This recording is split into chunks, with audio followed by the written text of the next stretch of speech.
Nu, sveiki! Šodien mēs turpināsim par stihijām. Kā redzams, uz šodienu mēs esam izgatavojuši jau 3 stihiju sāļus. Ūdens, gaiss, uguns. Iztrūkst zeme. Šodien izgatavosim zemes stihijas sāli. Tātad vispirms nedaudz par to, kas tas ir. Zemes stihijas sāls ir maģisks maisījums, kas piesātināts ar zemes stabilizējošām enerģijām.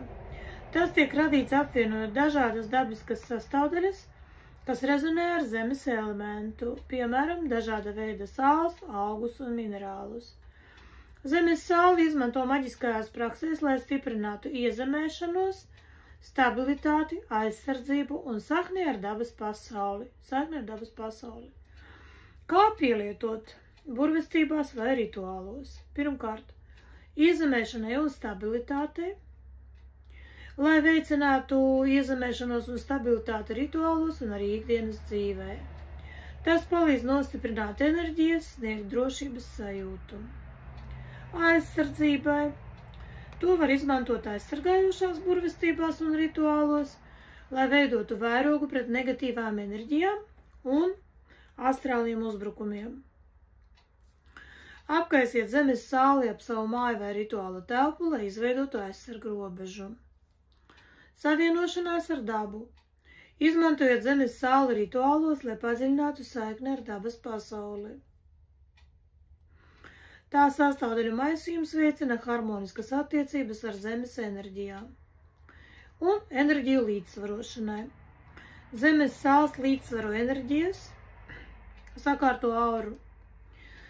To var izmantot rituālos, kuru mērķis ir atrast iekšējo mieru, pārvarēt šķēršļus vai atrisināt konfliktus. Attīrīšana un šķīstīšana. Zemes sāli var izmantot telpu priekšmetu enerģiju attīrīšanai. Tā iezemējušās īpašības palīdz atbrīvoties no negatīvisma un veicina prāta skaidrību. Maģiskās īpašības – iezemēšana, stabilitāte, aizsardzība, saikne ar dabu, līdzsvarošana un attīrīšana. Pāriesim pie receptes. Sastāvdaļas ir ļoti vienkāršas. Jūras sāls. Tā.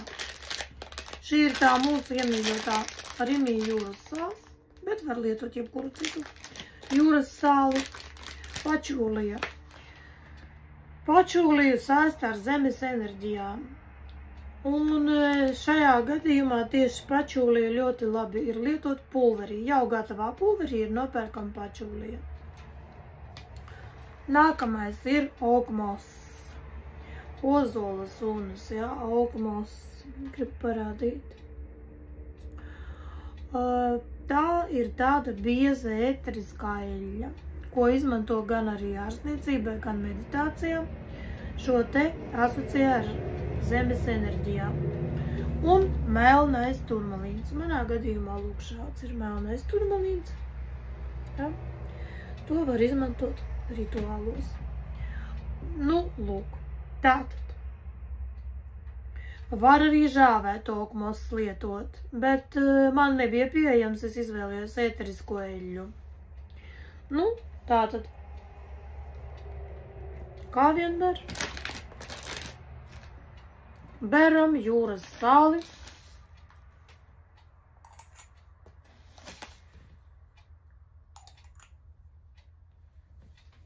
Pievienojam ēterisko eļļu.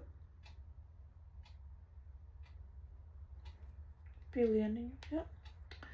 Ēterisko eļļu pievienojam. Uzreiz varam ciet, lai viņu mums neiztvaikotu. Un pačūlijas pulveri. Ņemam pačūlijas pulveri. Liekam klāt pačūlijas pulveri. Tā, kurāteni. Tā. Es izvēlēšos ielikt nedaudz vairāk. Šis te mums ir dabīgais ingredients. Pievienojam pačūliju. Pievienojam vēl mazliet jūras sāli. Redzams, ka vajag, ka prasās, jā. Sajaucam sastāvdaļas. ieliekam iekšā melno turmalīnu. Tā.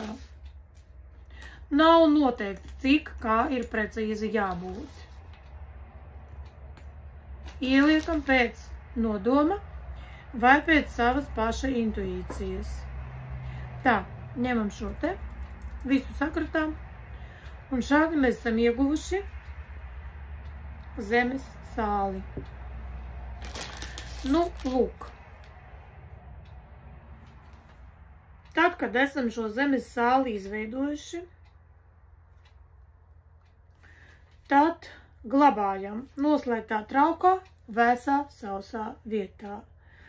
Lai saglabātu maģiskās īpašības, šī sāls ir jāsargā no mitruma un tieši saules staru ietekmes. Nu, un noslēdzot mūsu